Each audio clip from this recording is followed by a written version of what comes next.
All right, good afternoon, everyone. So today you're going to have a lecture on stability and processing of precursor proteins.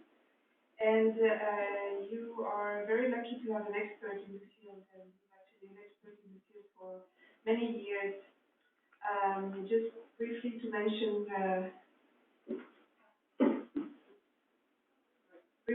what he has done. So he was the person who actually discovered seven of the nine enzymes belonging to the protein convertase family, which are important for a wide variety of biological processes. And in particular, more recently, he has discovered that a point mutation in one of these proteins, which is called PCSK9, causes dominant familial hypochondroplasia.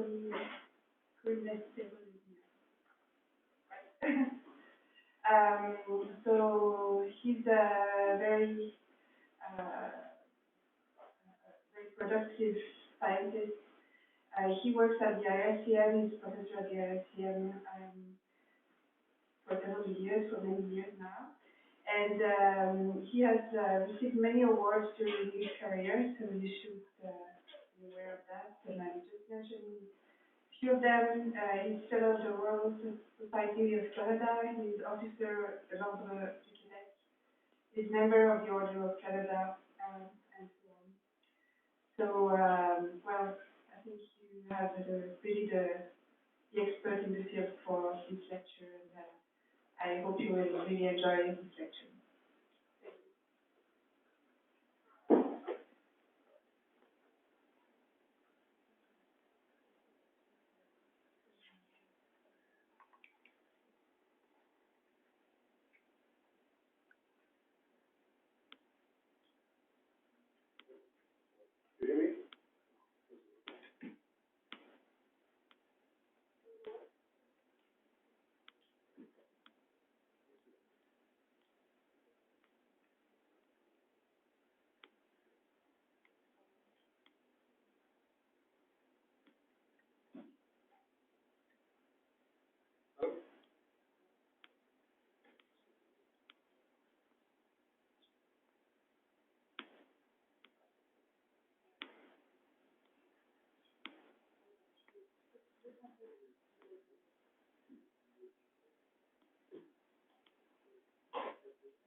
All right.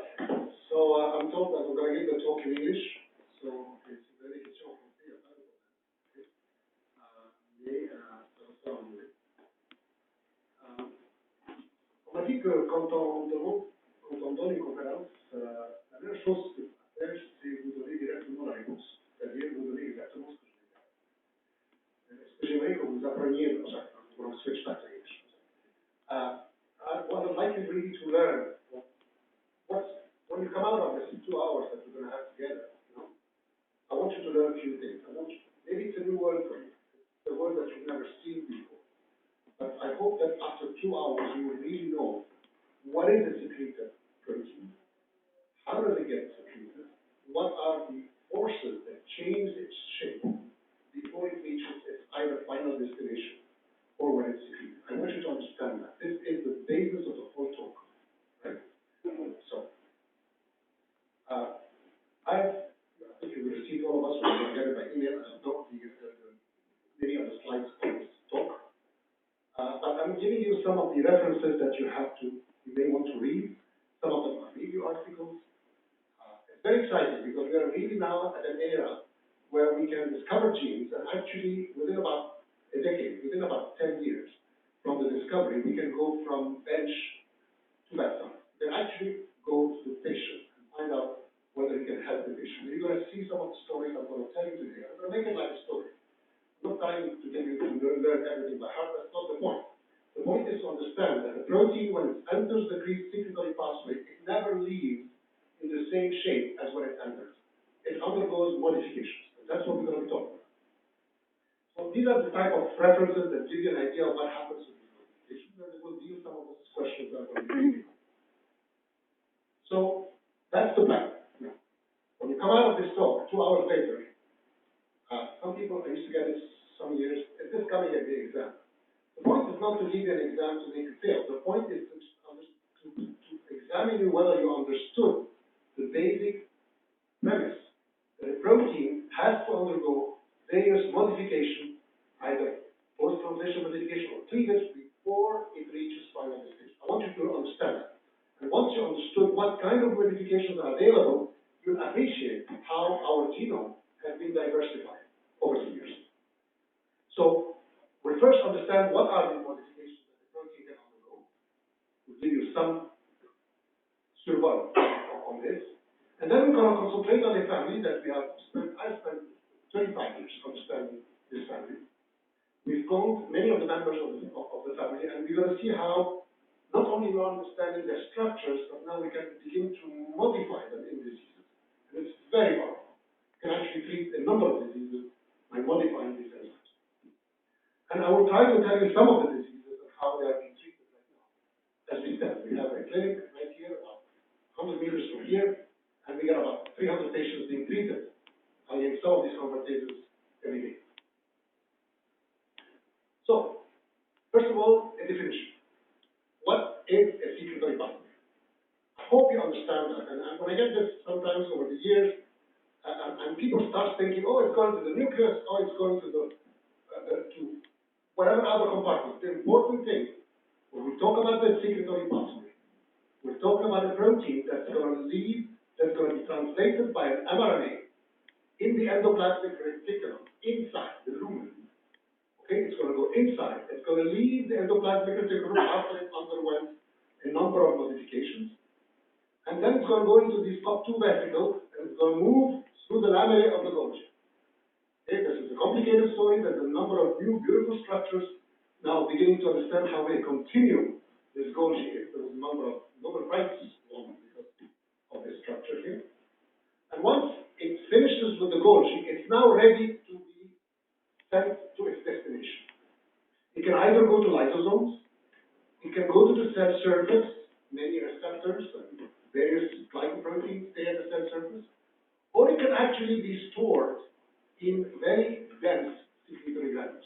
You had your lunch today, after eating your lunch, you have to digest your lunch, you have to get rid of the excess glucose that you had, dessert or something like this that you've eaten. So the pancreas has to begin to secrete insulin to allow you to digest out the food that you have.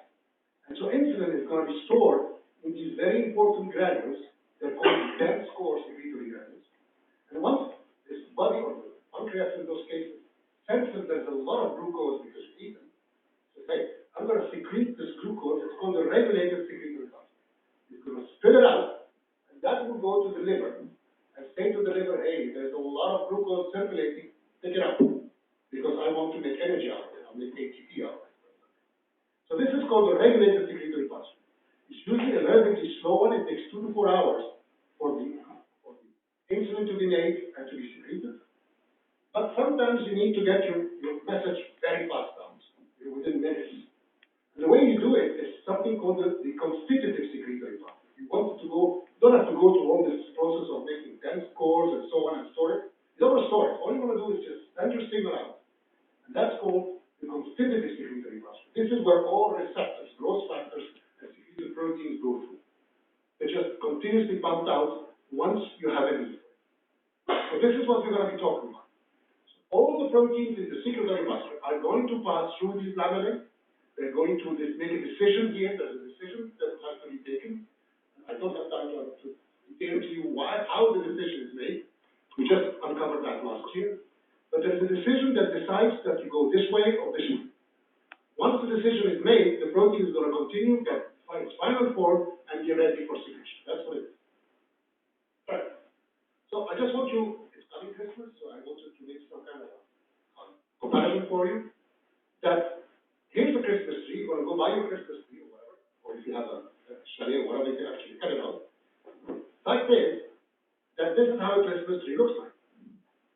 But many Christmas trees look like this. What's the difference? What makes you and I and so on a different one from each other? It's the modifications. Okay? You can now dress that Christmas tree in such a way that each one of us will have a different taste, have different bowls and whatever.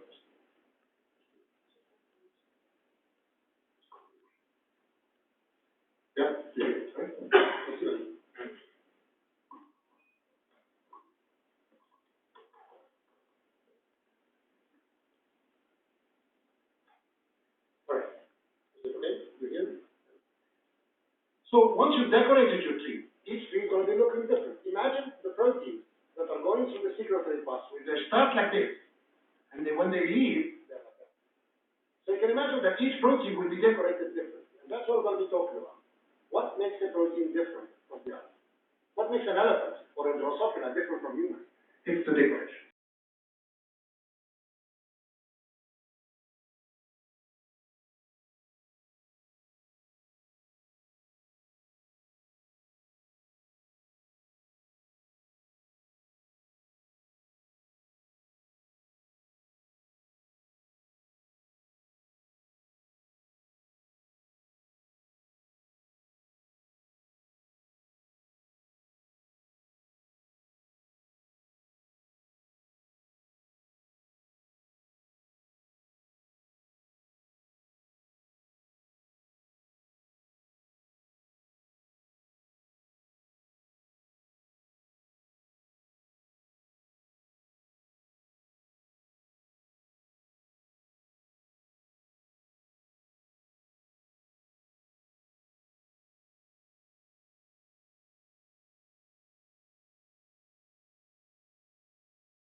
Destined for secretion. Now this is it. We estimate around 2,000 to 2,500 proteins that are going to go through we have the genome, which is about 20,000 proteins. No, each one of us.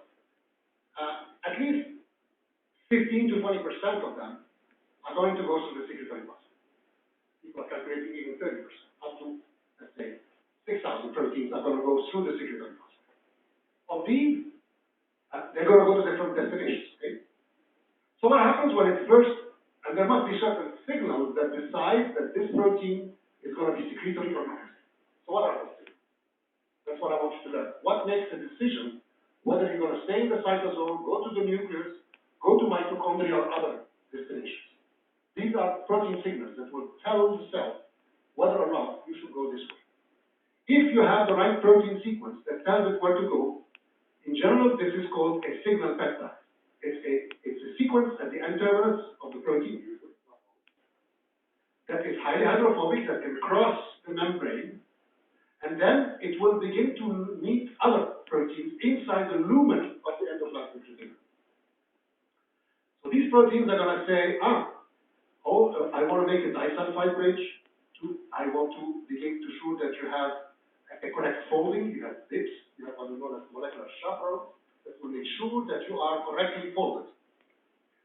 You have proteins that will add sugars that will now, if you want to start making the decoration of your protein, one of the first decoration the protein undergoes is sugars additions. It's called glycosylation. Okay? That's the first thing. Within a few seconds, as the protein gets into the lumen, you already have the addition of this glycol phosphate, which is added on block to the protein. Says every time it meets, and I'll show you what specific motif, it will directly dress it with a sugar. So it will meet the number of proteins as it gets in. This is the first two seconds of synthesis. So the first question is going to say, do you have a single peptide? Yes, I do. If you have a single peptide, you either get in. If you do not have a single peptide or other sequence I'm going to show you, you just don't get in, you get out of it. You're not a secretory protein. So, conclusion is that secretory proteins have specific signals that define them as secretory. One of the major ones is called the signal peptide. So what is the signal peptide? This is the N-terminus of the protein. It's beginning to be translated from the mRNA. Okay? It usually has a relatively short, about 1 to 5 amino acids. Then after there is an alpha helical region. This is usually a very hydrophobic region. This is what allows it to get in. Okay? This hydrophobic region is between 7 and 15 amino acids. We've seen signal peptides up to 30 amino acids. But the majority of signal peptides are about 7 to 15 amino acids of this helical structure. Once this helical structure has been recognized by a system in the cell that says, you're a secretory protein, you get in. Now you've done your job. You basically got to the address. The address was, get me into the ER. You got it. Once you've done your job, we can get rid of you. We don't need you anymore. You've done your job. So there is a system that will start cutting out that signal peptide. Very efficient. See? And the signal to cut it is usually within a region of 3 to 7 amino acids. And it has to be a very small amino acid. Small amino acid, X small amino acid. Usually an alanine, serine, glycine. This is the cleavage site of the signal peptide. So all proteins that are secreted, you always find helical region, small stretch, and then the small sequence, which is a recognition sequence of the signal peptidase. It's a complex of proteins that will cut out the signal peptide. Now, I want you to learn a few nomenclatures here because people sometimes don't understand what this means. Usually a protein with a signal peptide like that, for example, it can be membrane bound, which means it can have a signal peptide, but then later on it will have a transmembrane domain and then a cytosolic tail. Or it can be soluble, it has none of that. Just a signal peptide, it goes into the lumen of the ER and gets secreted. But if it's membrane bound, there are three types of membrane bound secretory proteins. To know that. Okay? First one is known as a type 1 membrane bound protein. It means it has a membrane domain close to the C-terminus, to the end of the bond. That's called a type 1. Another protein could have the same transmembrane domain, except instead of being at the C-terminus, it's at the N-terminus. So here's the N-terminus. Often it doesn't have a single peptide. This type of protein. It's called a type 2. So it gets in. Here's the helical region. That's the signal to say get into the ER. It goes in, and it has a luminal part, which is now inside the endoplasmic reticulum, which will be exposed outside of the cell. So there's a number of proteins called type 1 and type 2. You will see some as we go along. Another one, which is another added stuff during development, during evolution, is what is known as a GPI anchor protein. It's a protein that is usually soluble, but it has a specific sequence in the C-terminus that is added to it as it traverses the ER into the Golgi, and it's called the GPI anchor, glycosyl phosphatidyl inositol anchor. That makes it highly hydrophobic, and it's bound to the membrane. So you can see that this is the simplified view. The simplified view of a single transmembrane path is either a type 1, type 2, or the GPI. Many proteins, some of you may be working on receptors, and GPI receptors, or GPCR receptor as it's called, they may have 7 transmembrane. They may have 5 transmembrane domains. You can have a number of transmembrane domains. That's another story. Okay? The point is you must have at least one to get into the ER. Otherwise you won't get in. You either have a signal peptide or a transmembrane or both. Right, so what are the decorations that the protein undergoes? Okay? So if you calculate you and I in this audience, we have about 20,000 genes, give and take a few. How do we get from 20,000 genes, when it grows off enough, and just a little fly, has 16,000 genes, it's a little fly. And we are 20,000, not too much more. We are human, we are much more complex beings. How do you get to this complexity? How do you diversify to give you this high complexity? Well, one way of doing it is by what is known as alternative splicing, because from the gene you're going to get an mRNA. So you can have this mRNA spliced differently, so you can actually produce different kinds of protein out of the same gene. That's called differential splicing. You may have heard it in your course. Or you can get alternative promoters. You can say a protein can start with a different promoter. The gene will be translated, and you can get different proteins. Or you can get what is now known as mRNA editing. This is exactly what the HIV virus uses, exactly to fool the cell by editing its HIV genome. So this kind of diversity goes from 20,000 genes to about 100,000 different proteins that can be produced out of 20,000 genes. So you multiply your diversity by 5, right? But now, where the big diversity occurs is in the post-transition. I'm just showing you a few. There are 200 post-transition replication. Imagine, you have in your Christmas tree, you have a few balls and shiny stuff, but you have 200 different ones. Imagine how your tree would look like if you use the 200. I'm going to concentrate today, and this post-transition modification goes now from 100,000 to more than 1 million. We've now added a factor of 10. So 10 times 5, 50-fold more genes we started with than what we started with. That's what makes the diversity in our genome. We're going to concentrate on 5, because it's just too much. I finished the book, I just wrote a book on this. You know, it's very complex. Each one of them has its own effect. But most of them are reversible. That's the important point to remember. You can add your ball on your tree, but you can remove it, right? But if you cut a branch of your tree, you cannot put it back. It's finished. It's cut. Right? So it's the same thing for proteins. You can do sulfation, you can do lipidation, you can do N-acetylation, but the only one that is really irreversible is called peptide bond cleavage. If you cleave a protein, you cannot put it back ever again, as we say. You know? Now, so remember that peptide bond cleavage is irreversible.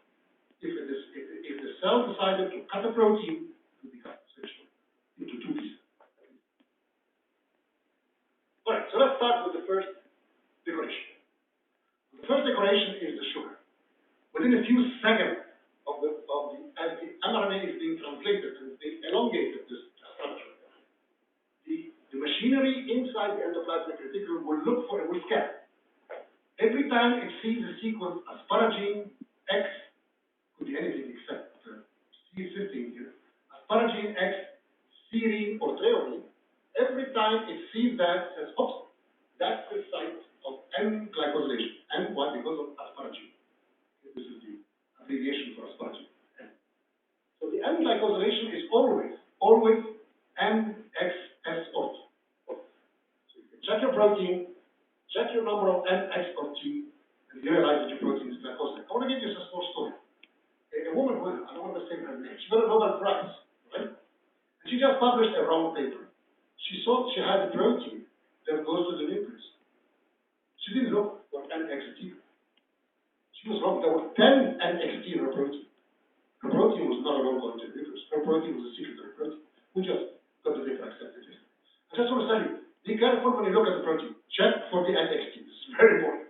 Okay?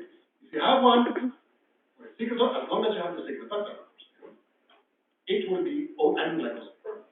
Now, what is N-glycosylation? N-glycosylation adds en bloc a whole series of sugars. It's always the same series of sugars. It's 2 N-acetylglucosamine, 9 mannose, and 3 glucose in series. So this addition in block decides that there is an N-glycosylation site. There can be many of them within the same protein. What does this N-glycosylation do? Well, it changes the structure because the size of each N-glycosylation is about 1,500 Daltons. It's quite a bit. You know? It's like the equivalent of about 10 to 12 amino acids that you're just putting on one amino acid. Imagine the size. Okay? So you can now decorate your protein at different N-glycosylation sites. And there is a drug that you can isolate from mushrooms. It's called tunicamycin, which blocks the enzyme. It blocks the enzyme. What happens when it's N-glycosylated? Well, here we go. The protein is coming into the cell. It's being translated. There is an NXSLG.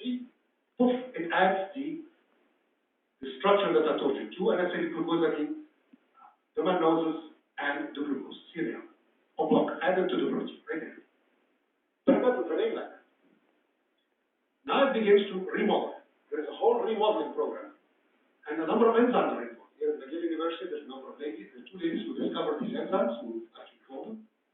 And we know that we can start with this on-block one and end up at the end with a much different protein than what we started with. There's a number of glycosidases, fucosidases, a number of sugar-modifying molecules that will be added to give you the final form of your sugar. Now you may say, well, why is that important? Well, now is the season when everybody gets flu, right? You get a flu vaccine and you get. And what do you think the virus is using? It's exactly that. The virus is using that to get into your cell. And when you buy the Tamiflu that you've heard about a few years ago, that all of us got vaccinated and so on, here in Quebec because of the H1N1, H1N5, it's because we're blocking the addition of sialic acid and these sugars, and we're preventing the virus from coming in. The virus knows that, and it exploits the ability of the cells adding these sugars to get in and infect you. So don't underestimate the importance of these sugar additions. Now, that's one major glycosylation, and glycosylation is a major modification of proteins. In fact, we estimate around 80% at least of the proteins that are secreted are N-glycosylated, 80 to 90%. Another one, which was underestimated until a few years ago, when the group in Denmark cloned all the enzymes that make O-glycosylation. These are now, instead of being glycosylated as asparagine, they're going to be glycosylated as serine or threonine. It's called O because of the OH of the serine. These are much smaller sugars. There's about 5 pieces as opposed to 20 pieces in the N-glycosylation. And it modulates the function of secretory proteins. Okay? It affects the stability, the solubility of proteins. If you look at your saliva is full of O-glycosylated protein. That's what makes it so smooth. That's what makes it that you can digest food and it runs. It would be very tough if you didn't have the O-glycosylation. In fact, we can create mice that don't make these enzymes, and their saliva looks like a piece of wood. You know, you cannot get smooth saliva if you don't have O-glycosylation. Just an example. This is the kind of protein that get O-glycosylated, for example. The protein I was interested in is propiomyelanocortin, the precursor of beta-endorphin. You get FGF23, your bones will not be developed if they're not O-glycosylated. It's a big game here, and I'm not going to talk too much about it, because there's a speaker coming on Monday who will discuss this story. Is that this O-glycosylation site actually prevents cleavage of this precursor. It stabilizes the cleavage site, so that you can lose all your phosphate in your kidneys. You get hypophosphatemia if you have too much FGF23. But nature makes it in such a way that there is a competition between the addition of an O-glycosylation site here or a phosphorylation site that we're going to discuss. Once the phosphorylation is added, now it can be cleaned and you can save from losing your phosphate and your bones develop normal. So you can see that not only these modifications can change the shape of the protein, but they can make a decision on whether the fate of the protein, what's going to happen to it. Is it going to stay as it is? Is it going to change size? And it's modification that does that. We take, for example, a protein that we're going to talk about, which is very close to the transmembrane domain, the type 1, to remind you of this protein. People didn't understand, why do we need those? Well, you can now express the protein in a cell that doesn't make the O-glycosylation. What do you get? It's in the media. The enzymes start chewing it up. You don't have a receptor. So O-glycosylation is also a stabilization of protein to prevent from it being degraded to earth. And so on. I'm not going to go. This is the O-glycosylation is very important for the development of Alzheimer's disease, in the case of the A-beta formation. So it does a lot of roles. And if you want to read about it, I think Henry Clausen is the one who's done the cloning of the 20 enzymes involved here. Another modification that Dr. Ferron is here and very interested in in the industry. It's called the GLUT. It's a vitamin K dependent gamma carboxylate. What it is? You're basically transforming a glutamic acid into a double carboxylate. It's called the GLUT. Right? And that's very important in blood coagulation, and also in bone formation. Right?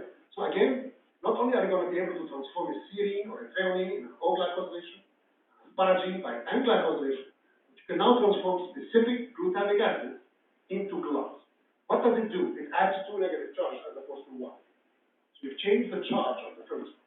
Very important for bone formation, very important for blood coagulation. If you hurt yourself and you cut yourself, if you do not have vitamin, or you add warfarin to the blocks, basically, you'll bleed. Okay? You have problems. You cannot coagulate your blood. So you need that modification. Another one is called acylation. Cysteines are strange amino acids. Usually they tend to like to make disulfide bridges. But if a cysteine is in the cytosol, like the cytosolic tail of the transmembrane protein, it is very reactive cysteine. It doesn't stay alone. Okay? So usually the cells make sure that you cover it by what is known as a palmitoylation, 16 carbons that you're adding to it. What would that do? You're adding CH2 16 times to the system. It will make it highly hydrophobic. It will love to stick to membranes. So anytime you see a protein that has a 15 palmitylation, you can bet on it. It's a membrane, very strongly attached membrane protein. It's one way to anchor it very tightly to the membrane. You can play the game of depalmitylation and palmitylation to move it from one compartment to another. So again, this modification gives you diversity because it allows you to move from compartments by just changing or not having this modification. It's a reversible one, as I just said. An interesting one was discovered many, many years ago and finally solved in Texas a few years ago. It's called serine octonylation. Basically, it's a serine again. It's not N-glycosylation, the O-glycosylation. It's not phosphorylation, but it is octonylation. It means adding 8 CH2 groups. What is that? This was the serine octonylation is found in peptides. Usually, some peptides have in your gut. You will not be able to digest your food if you do not have the serine octonylation. Believe it or not.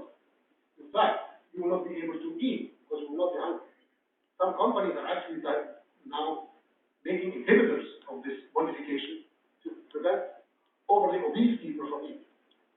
Because that's why would it give you so much appetite. It turns out there is a hormone called ghrelin in your stomach that is a signal that tells you eat, or hunger, eat. Okay? How does ghrelin work? So ghrelin is made as a precursor, okay? And it has to be serine octonylated, as you can see this, CH3, 8 carbons added to this serine. Once it's added to this serine, it will now tell your body, eat. Okay? Or it gives you a loss of satiety. You have to eat more. So, octonylation is a signal. It's not used very often, but it's a very typical case where it affects the activity of ghrelin, which will then have a number of functions. It will affect growth hormone, will affect leptin, will affect a lot of things to be able to give you this sensation of hunger. Now, what about, we have 20 amino acids. So you can imagine that if you were God and you were thinking, how am I going to add all these modifications to my proteins? I can use any of these amino acids and modify if I can make them reactive enough. Tyrosine is another one. So usually tyrosine is modified by sulfation. You can add a sulfate group. What would sulfate group do? It will add a negative charge. Once you add a negative charge, you can now modify the function of the protein. Or you can add phosphorylation. In fact, 75% of the protein in our brain, okay, are phosphorylated on serine and threonine. So much of your listening to me today, okay, of your memory of what you're looking at me, in large part, is due to your ability to phosphorylate proteins in your brain. We're going to talk beyond. Here's the kind of protein that we discovered, and I'll talk about it at the end of the talk. It's a protein that is a major player in regulating your cholesterol.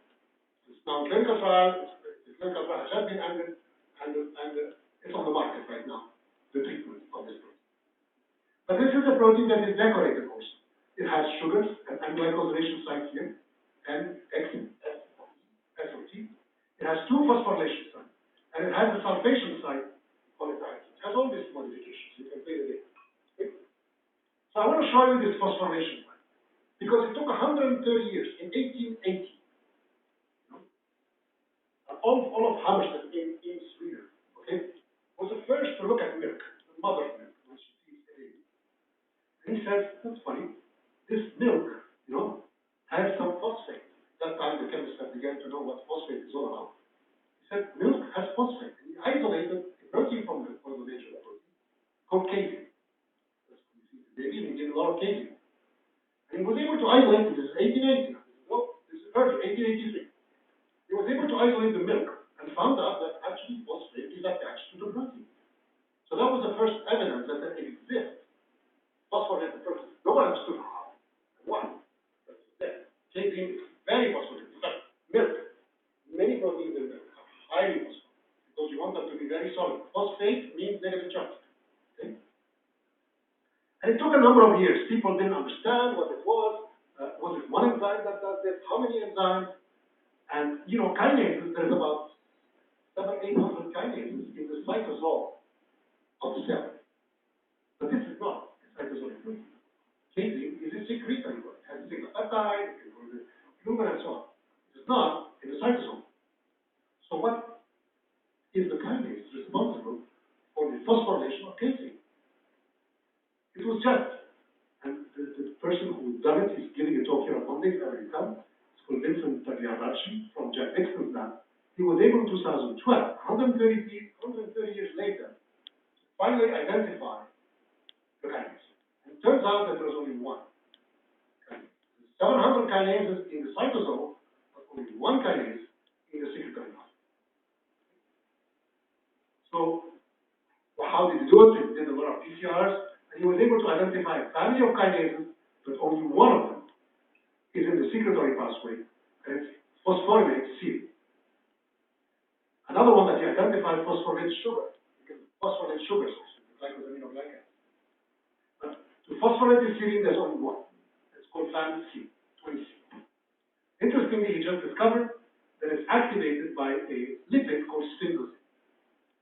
Depending on your diet, you can have more or less sphingosine. And you can have more or less, this sphingosine activates 130-fold the activity of this kinase.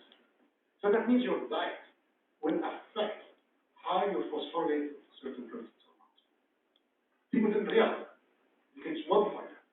It turns out that phosphorylation is protected, so you're better off to have phosphorylated proteins than dephosphorylate. And it's not reversible, different from the cytosol, which have phosphatases. There is no phosphatase in the secretory pathway. So once you add it to phosphate, what happens? And then he discovered another kinase that phosphorylated iron. So what do we learn from this protein? It's a single kinase, it's not too big, as you can see about 400 amino acids. It is stuck in the in the lumen of the Golgi. So first thing, we knew for many years that the phosphorylation of proteins occurs in the Golgi apparatus. We didn't understand why. Why the Golgi? I think we're beginning to understand. Because it gets activated in the Golgi itself. And it's very, very specific, this enzyme. And you better look at your protein. If you're working with proteins, check for a single motif. It's a very simple one. Serine X glutamic acid or a phosphorylated serine. Whenever you have a serine X negative charge like glutamic acid, you will get phosphorylated. So this is just emerging. Very new, I'm telling you. But last year it's beginning to really explode. Now, turns out that it's not so simple, but there is another motif, SQ, XXED, or ED. That's the third one that's more rare. The common one is this one. All right. Now, you can now take any cell, in this case it's HG2 cell, isolate the proteins, and then modify, see which one of them are phosphorylated. This is a HG2 cell, it's a liver cell, and you can do mass spectrometry to identify the phosphorylated proteins. You can see that many proteins are phosphorylated, many that nobody even thought about. Okay? So think about it. This is a modification that will modify deeply your ability to have a certain function, and it can be modified by diet, by sphingosine. Very important. Right. So here's the protein, it gets translated, as I told you in the lumen. Here is the kinase. And they both meet in the Golgi itself. The kinase is activated. The kinase is activated. Here's the protein, and the kinase is in red. Once the kinase is activated, it will need ATP that will have to go in, because it requires ATP and magnesium, and it will phosphorylate the protein. And it gets out. So, remember, this kind of phosphorylation is not in the ER like the asparagine. Glycosylation, as I told you, that occurs in the endoplasmic reticulum. We're now into the bush. We're moving in. Now we're moving in even further. We're going to go now to the last lamellate of the Golgi. This is where the game starts. This is where you get the biggest diversity. This is where a protein can give you up to 60 different fragments. Imagine, one gene will give you 60 different proteins. Right? That's quite a bit. That is done by an irreversible modification called the phosphorylated cleavage. Now, if you look at the genome that we have, the enzymes that are in, called proteases now, okay, they only represent about 2.8% of the total genome that we have. So 2.8% of our genome is involved in cleavage, cutting. Of these, 90% degrade. Their function is not to actually generate a new function, is to bring it back to amino acids.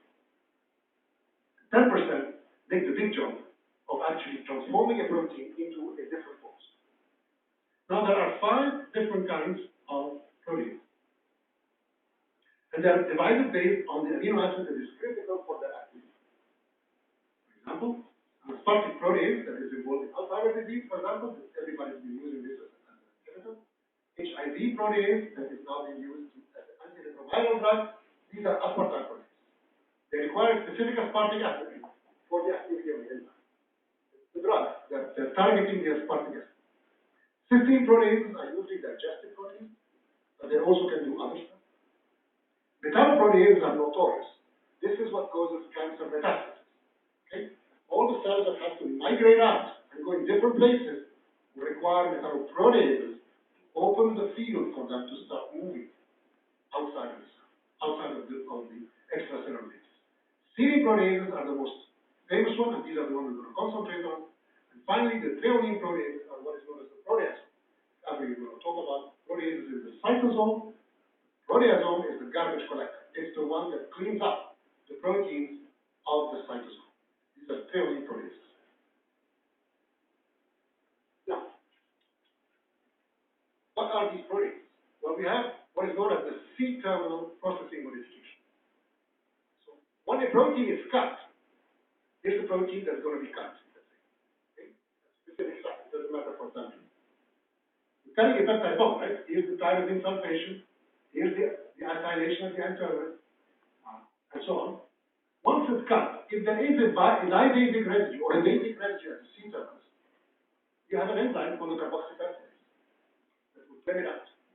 So that's why when you isolate a hormone that you're thinking that is doing your job, you never find the terminal oxygen residue because they're removed by the carboxypeptidase.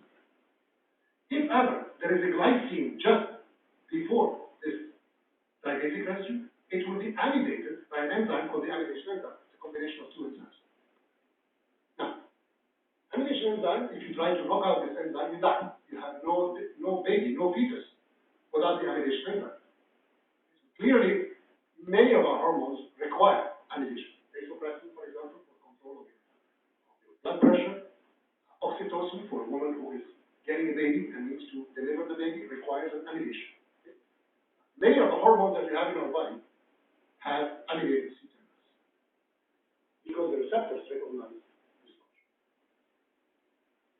But today we're going to concentrate on actual cleavage.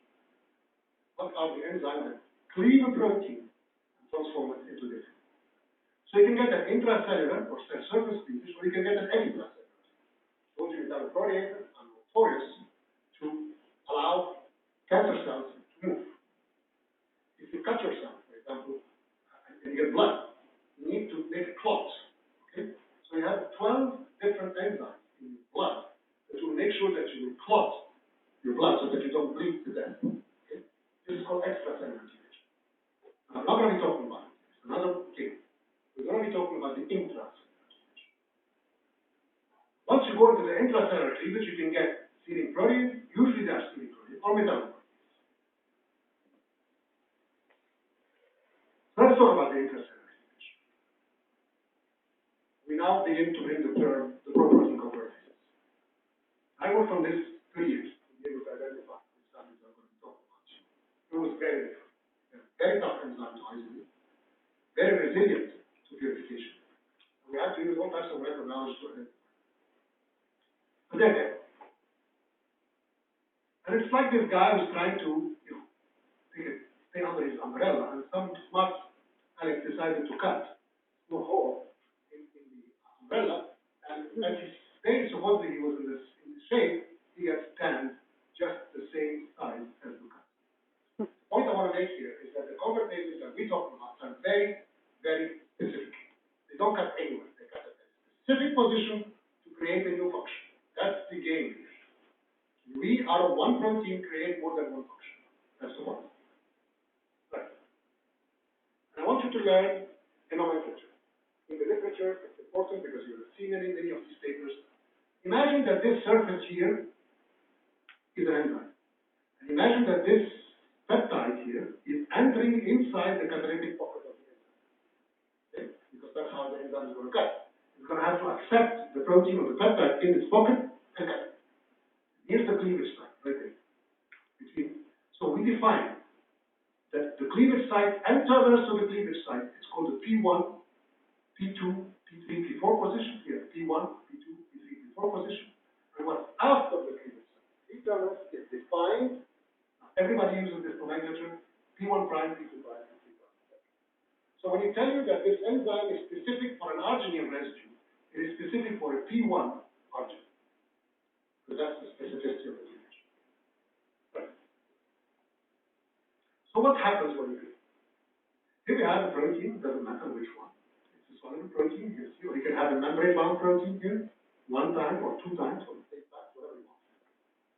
It has the sigma peptide, or it has this transmembrane domain, it has the visa to get it. It's going into the ER.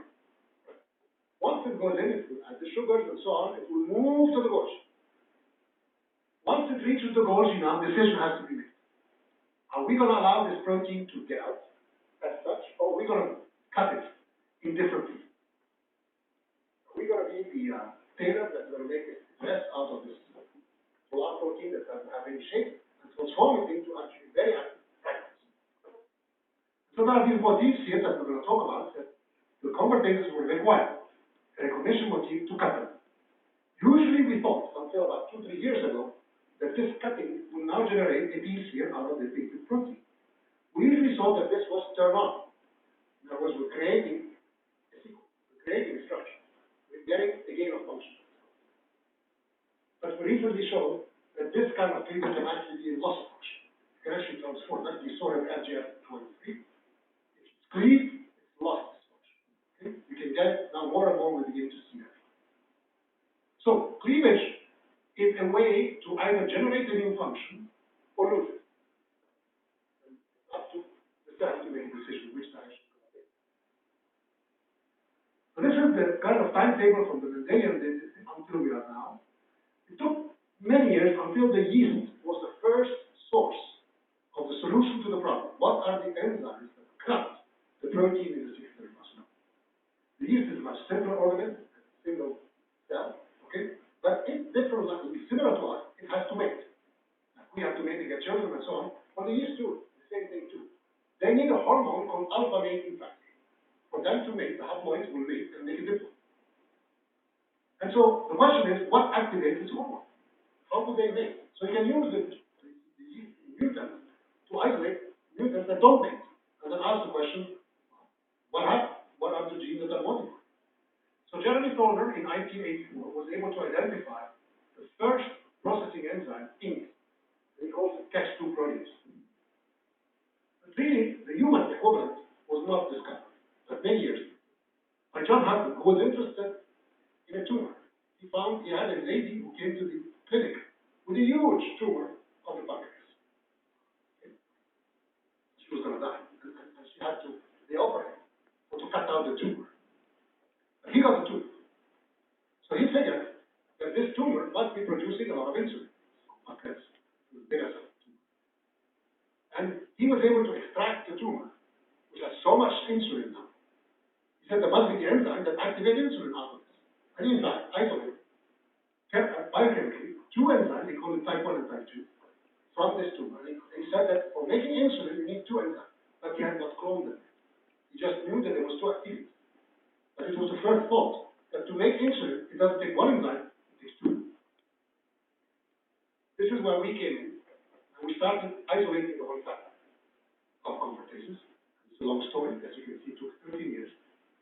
But from 1990 all the way now, in 2002 and 2003, we isolated the 9 enzymes in this family. Okay? They turned out to be similar to each other, the first 7, and I want you to remember that. And then the other 2, we will see, this is the one that is in clinic right now. Okay? So, today what I'd like you to get an idea, you know that there are 9 enzymes in the secretory pathway that will shape your proteins. I want you to understand that each enzyme has its own function. Okay, they're not the same. So when you come out of here, I'd like you to remember that there are 9 of them, and depending on which one you're going to use, you're going to create different kinds of proteins. I want you to learn what do we know about them so far. So here they are.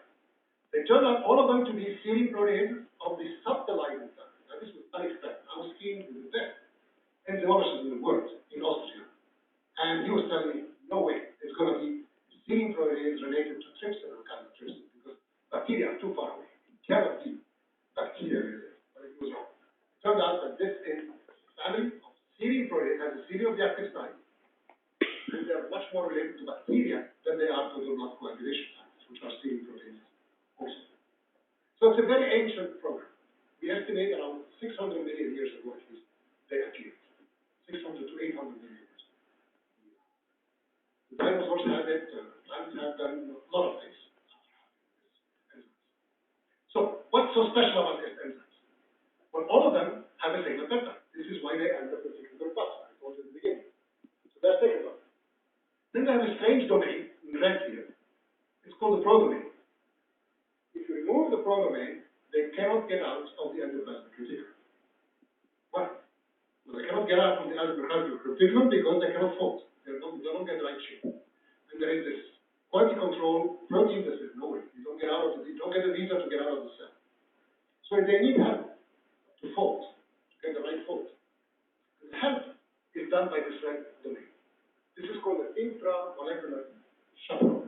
It chaperones out the protein to adopt the right conformation. And once it adopts the right conformation, the quality control system says, okay, I'll let you go. You go. Take it out. Most of the enzyme you will see will get rid of this red part, so that because it turns out that this little red part will bind to the catalytic subunit of the enzyme and inhibit it. As long as the prodomain is there, these enzymes are not active. So they have to find a way for them to become active later on. So it's one way to regulate it. And then they have different domains, each one of them, that tells them where to go inside the cell. So if you have a key that can open up many doors, that's great, but how do you know which door you have to go in? You need to get an address. You need to know where you're going. And so you have domains here that tells it interact with protein A, B, C, D, and that will send you to granules, it will send you to the cell surface, it will send you to lysosomes, it will send you to endosomes, it will keep you in the Golgi, it will allow you to cycle back and forth from different organelles, and so on. It's all defined by these domains. Of these 7 first convertases, we discovered that the 7 first cleave proteins only at basic residues. Usually it's an arginine. It must be preceded by another arginine or lysine 1 at the P2, P4, or P6 position. So there must be 2 basic residues for a convertase to function. It cannot function by a single basic residue. Whereas thrombin, for example, only requires 1. Then there are these 2 strange enzymes that when we discovered them, we didn't understand what was going on.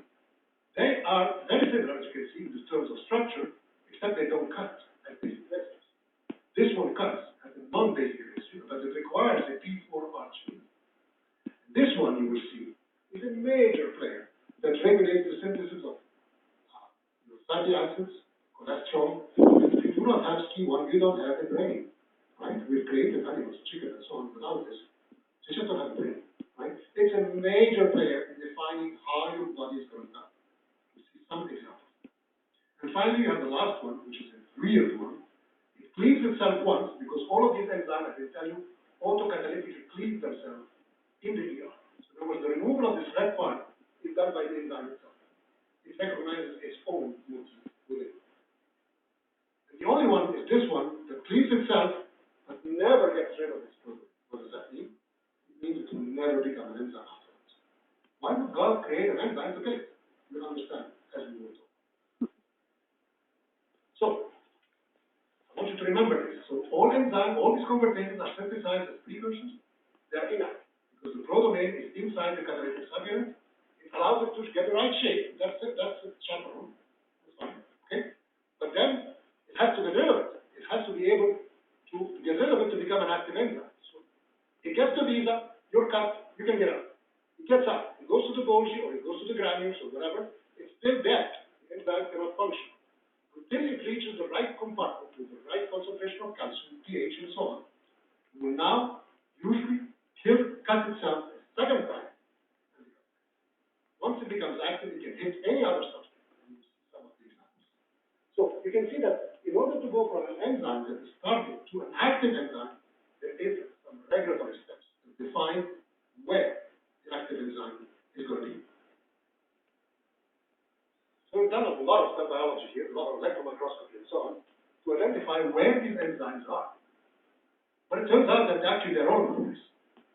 In simplest one are called the first two enzymes identified called PC1 and PC2, proprotein convertase 1 and proprotein convertase 2. They are the ones who make all the hormones of your body. If you have a memory problem, or if you have pain, or if you have insulin sensitivity, glucagon, whatever, all the hormones of your body are made by these two enzymes that cooperate. The other five, they go into the last lamellae of the Golgi, and they can go to the cell surface and back. They can do that. Viruses and bacteria will love that. Because they say, why should I synthesize an enzyme to activate my surface glycoprotein? I just have to exploit the ability of the cell to bring me this enzyme at the cell surface, get cut, and infect. Exactly what the viruses do. You've heard about the Ebola virus, you've heard about the HIV virus. They all use the same program. They exploit the ability of the cell to cut them at the cell surface together. Two enzymes called PACE1 and PC5 can get out of the cell surface. They're soluble, as you can see, but they're recaptured again by heparan sulfate protein glycan. These are very negatively charged. These are extremely important for the body to decide whether you have how many ribs. They decide its direction. It's really polar. It is the interactions with specific heparan sulfate protein that will polarize them along the axis of your body. So, the distribution of these enzymes is better. The simplest one is CC4. It turns out to be only in the testes and in the ovaries, and it's a major one for reproduction. If you do not have PC4, you are infertile. Simple. So we try to, unfortunately, our society is more female than we try to use this to make a male contraceptive. It's very easy. If you block PC4, your sperms cannot activate if you want to penetrate the ovum. But the companies don't want that. But we'll find a way to somehow commercialize this. Because this is a major player to allow, it's a germinal cell, and it allows basically the sperm to get into the ovum. Okay? That's the simplest one. More complicated ones, I told you the PC1 and PC2, they are all endocrine granules, or these big granules, I told you that store hormones. Furin is everywhere, we'll come back to it. PC5 is widespread, and secreted. PACE4 also. PC7 you will see, it's not secreted, it's ubiquitous, but it's membrane bound. C1 is also in the Golgi. It never gets to the cell surface. And finally, PCSK9 is only in the liver, small intestine, and kidney, and that's what we're going to talk about for the clinical application. We're going to come to that one. What do they do? What kind of substrates do they cut? It took a number of years, a number of people around the world, once these were identified, to say, hey, why protein cut? Where is it cut? What does it do? So you can see that many of the hormones are cut by PC1 and PC2, the glucagon, the alpha MSH, the GLP1, ACTH.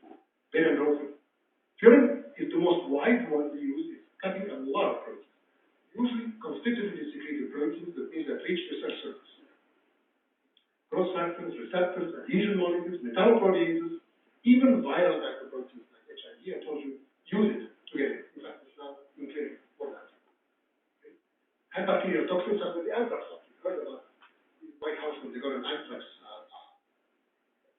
letter, it was full of anthrax, and they began to give them some of these urine inhibitors just in case, to block the entry of the anthrax. PC7, we'll come back to this. It affects a specific protease. SCI1, we'll talk about it, and also PCSK9. These are the clinical trials. That's for you to know. If you're interested, this is the Clinical Research Institute. We're very much interested in seeing what we've learned of these enzymes can you actually find in clinical application. These are all over the world, the clinical application of each one of these enzymes. The most advanced ones are PCSK9, and we'll talk about it at the end. For both hypercholesterolemia, if you have too much cholesterol and you're resistant.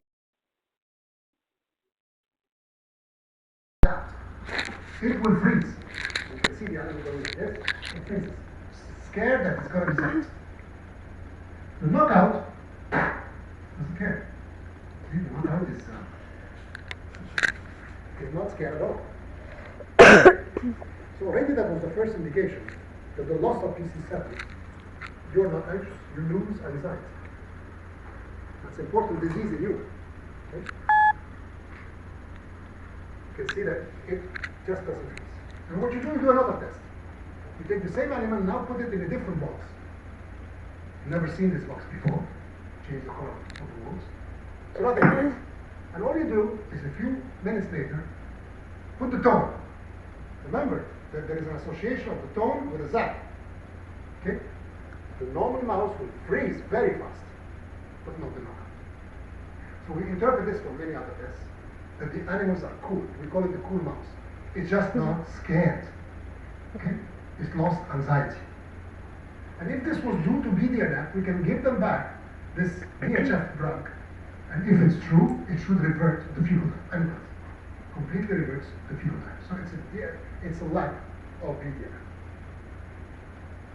So it's reversed completely with the hydroxychloroquine. So we now know that PC7 is a major player in anxiety, and we are now beginning to get drugs for, you've seen our soldiers that come back from Afghanistan and so on, or people who have a lot of anxiety disorders, and we're beginning to think that this is going to be an interesting drug. It's difficult, you have to cross the blood-brain barrier to get the drugs through, but we think it's going to be a very, very new way of controlling emotions, or a very unregulated emotions. SCI1 number 8 is another enzyme that is now found early on in the secretory pathway, way before the furin, as well as PCSK9. These are the two enzymes that play a role in cholesterol metabolism. Okay?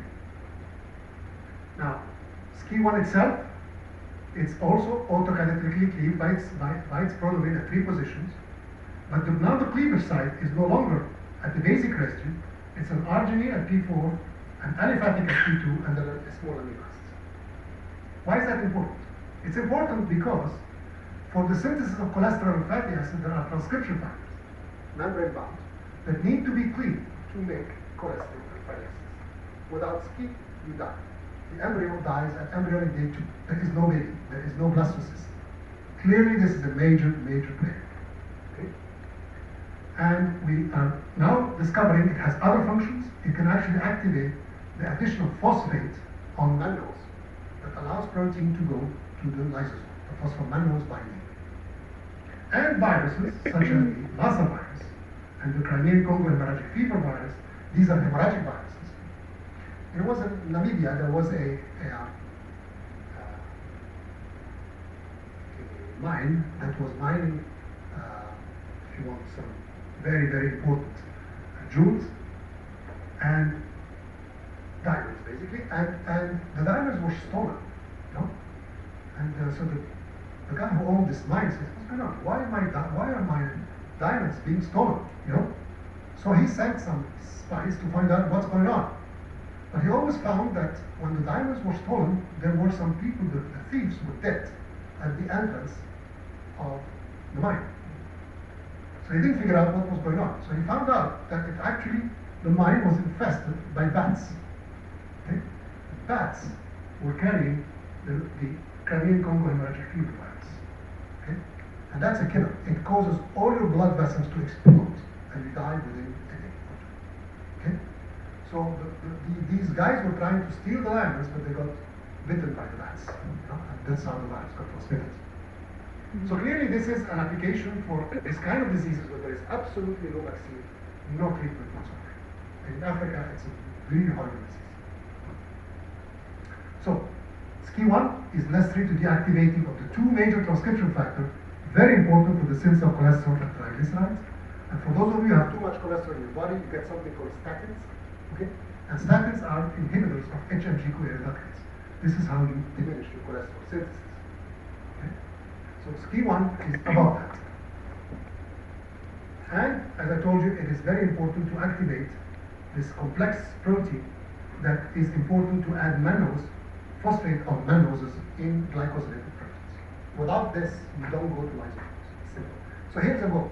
An enzyme that is necessary to tag proteins to go to lysosomes by activating a kinase.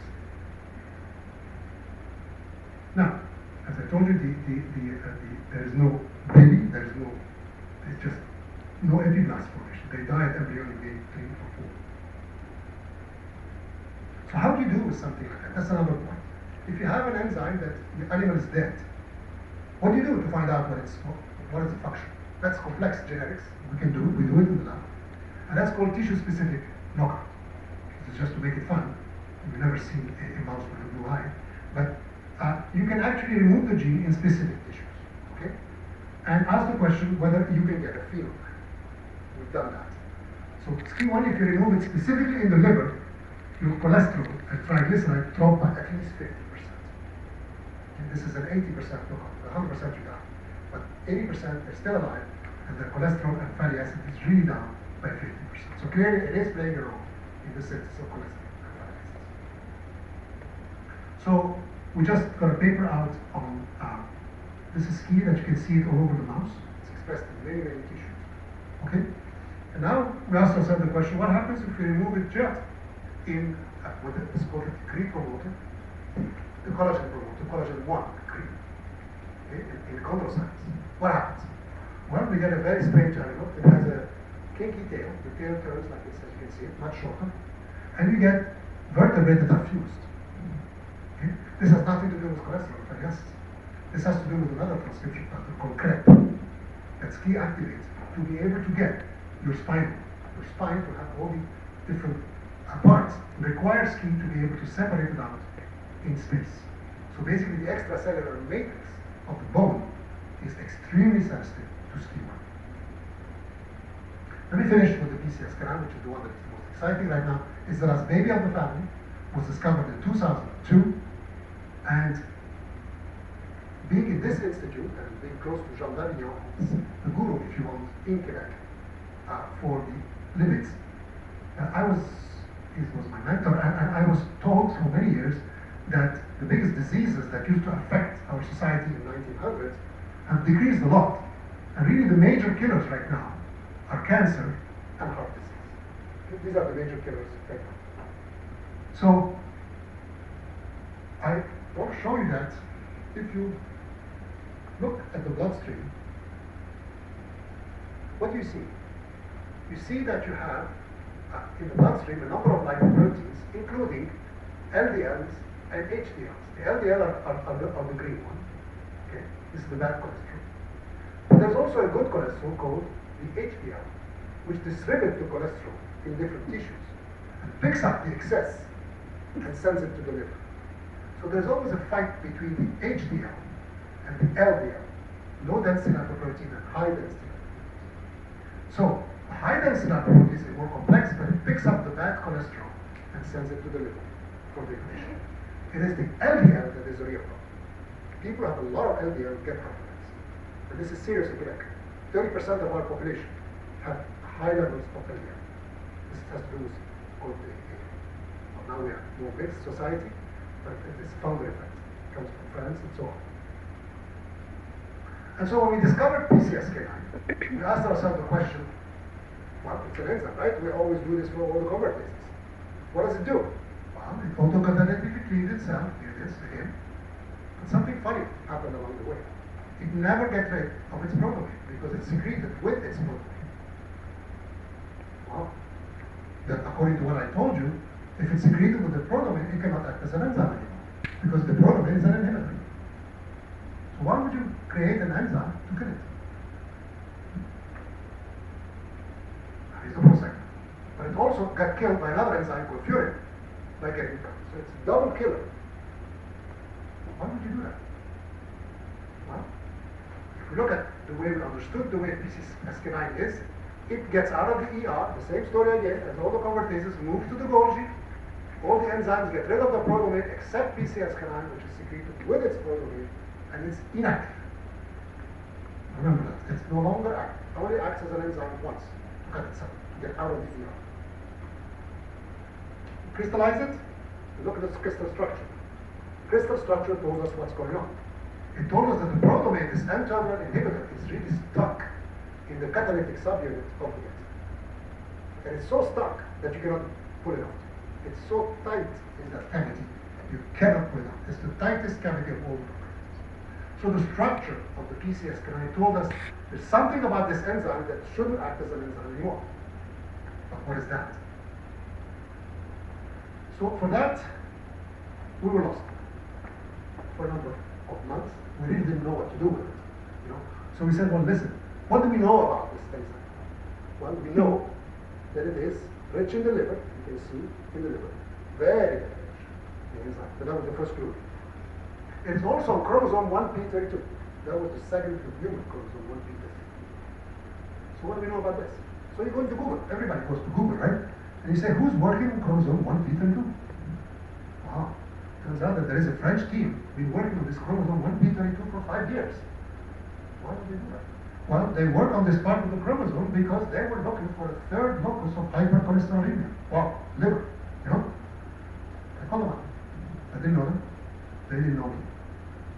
And within a few hours, half an hour of speaking, we got into collaboration. I asked them, listen, maybe what you're looking for is this enzyme. So, okay, if it is the truth, we'll buy you a bottle of champagne. Okay. They bought me 3 bottles of champagne. It turned out to be the right one. Okay? We are friends ever since. And these are the kind of patients we see. Okay? These are patients who have extensions in cholesterol. These are xanthomas and xanthelasmas. Okay? Look at yourself in the mirror. Hope you don't have this. Okay? If you have this, you have a problem of cholesterol. Okay? And a very famous person had this problem, but when she was acting, nobody noticed it. And Leonardo da Vinci painted her, the Mona Lisa. Turned out that Mona Lisa died at the age of 37 of heart attack.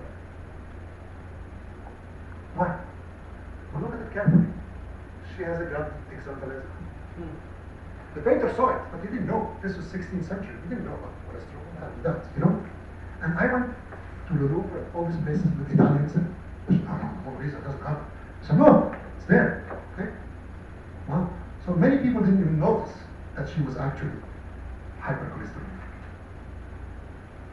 So cholesterol is an interesting story. It's really started with Carl Muller in 1939 in Sweden.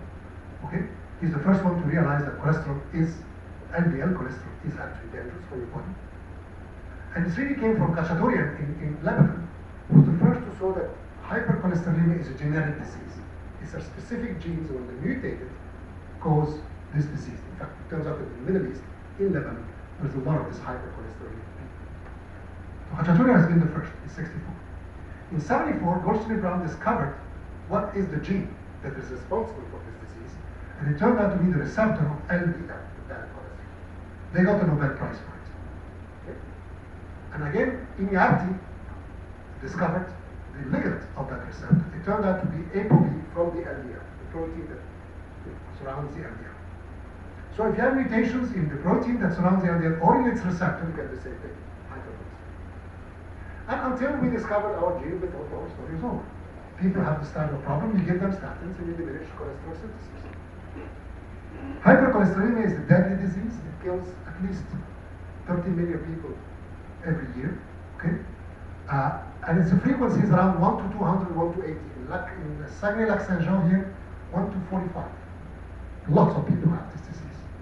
lots of problems, and you have to be treated very early. The children have to be treated as early as the age of 8. Okay? So, patients are not able to reach sometimes the LDL target, even under statins. They cannot go down. And so they will get a heart attack if they're not looking.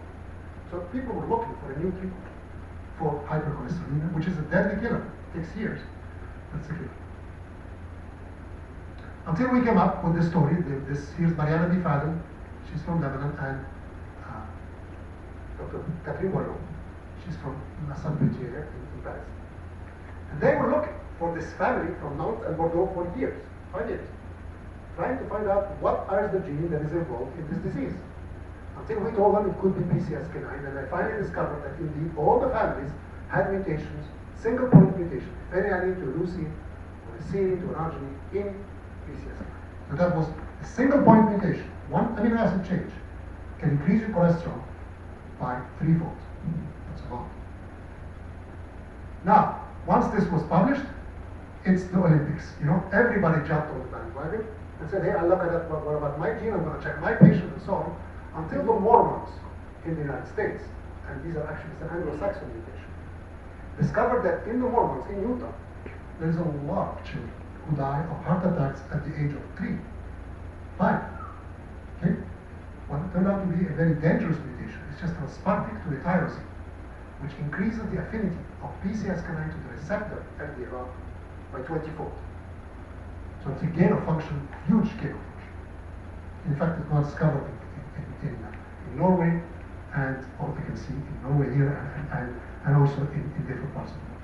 On the other side, it was discovered that you can have different other mutations that will result in loss of function. And these people would have very low cholesterol. In fact, we discovered 3 people around the world that had so low cholesterol it was never reached by anybody by any drug. 0.4 millimole. This was a woman in Texas. She's a double heterozygote. Another woman in Zimbabwe. She was being tested for HIV. She turned out to be a homozygote mutant of PCSK9 that kills its function. And the third person who's diabetes, unfortunately, in Nantes, he also has a double heterozygote mutation. Basically, it says that you can live without PCSK9. Not only can you live, but your cholesterol is very low. This woman here is an aerobic teacher. Okay? She's a comparatively good athlete, even though she weighs 170 pounds and measures 5 feet. For me, she's fat, but I was told that this is the norm in Texas. So that's what it is. But it turns out that at least you can live. A human can live without PCSK9 and have a very low cholesterol. Okay? So, what we're saying is that there are gain of function mutations that are dangerous, will give you high cholesterol, and there will be loss of function mutations that will give you low cholesterol. So then, companies said, well, if that's the case, let's try and kill PCSK9 so that we can get low cholesterol. So we now understood why it's working, because basically it targets the LDL receptor to lysosomes for degradation. So the more PCSK9 you have, the less LDL receptor you have, and hence more LDL circulating because you cannot clear it. Okay? And you get hypercholesterolemia. Okay? So what was thought to be so simple before is that the LDL binds the LDL receptor, goes into the endosomes, pH drops, separates out, and you distribute cholesterol in the cell, and the LDL receptor comes back to pick up new LDL. Is no longer true, because there is a new player in the game, and that's PCSK9. PCSK9 now, once it binds the LDL receptor outside, it sends it to lysosome and it doesn't recycle. So that means the more PCSK9 you have, or the more active PCSK9 you have, this is the Mormon mutation. You get a lot of LDL, you get heart attack. This was co-crystallized with the PCSK9, and we now know that it is the PCSK9 binds a very specific domain of the LDL receptor called the EGFR. Right. Now, can we reproduce this in animals? We created mice without PCSK9. Look at the amount of LDL receptor at the cell surface. This is a normal mouse. We remove PCSK9, huge amount of LDL receptor at the cell surface because it's not getting degraded. And what happens? The cholesterol drops. By 80%, we lose the LDL. These mice live long because they're hypocholesterolemia. So that was nice and dandy. In my lab, there is 14 women and 3 men. So we're surrounded by people saying, why do you work always on the male, work on the female, and see if there is a difference. We did that. To our surprise, we found there's a big difference between the male and the female. That's important in terms of clinic. While the male has a huge increase in the LDL receptor, the cell surface, if you use PCSK9, because it doesn't get degraded, the female, you don't see it. And yet, the amount of LDL receptor by Western blot is the same. So the females handle the cycling, the movement of the LDL receptor in the cell, very different from the male. The end result is the same, but the trafficking is completely different. And so we wanted to know why, and we overrectomized our mice, our female mice. And when you overrectomize a female, it becomes like a male. It now expresses the LDL receptor back at the cell surface in large amounts. And if you give them estrogens, it comes back. It goes back to the ovary. It comes back to like the female. So clearly estrogens are modifying the way LDL receptor is cycled to the cell surface in the absence of PCSK. Very important in terms of treatment. So plasma analysis realized that people have a correct correction between the LDL receptor, cholesterol, and PCSK9. So the objective then is diminish PCSK9. We do a large study here, 3,500 people, and asked to serve the question in this room. There may be some of you who have lost one of your allele because you're lucky from one of your parents, let's say. This is called a heterozygote, if you want. And it's not so uncommon, by the way. And we found that this was 12 patients who lost one copy of PCSK9. And if you look at over 15 years, the ability to get a heart attack is decreased by 50%.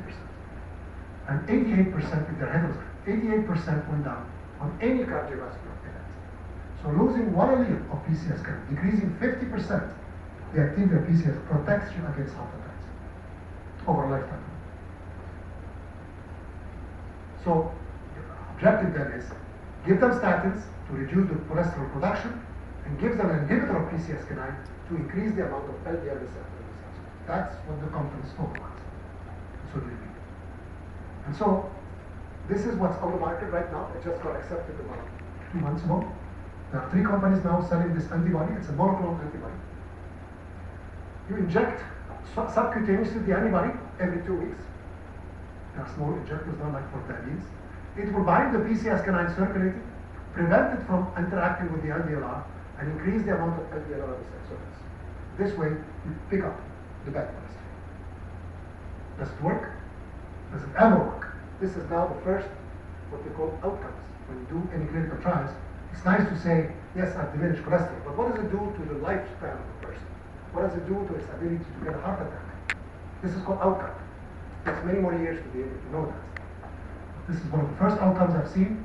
You know, this is now 60% drops in the LDL receptor, LDL cholesterol. 60%. Nobody ever gets 60%. If you can take a statin, you're lucky to get 20 or 30%.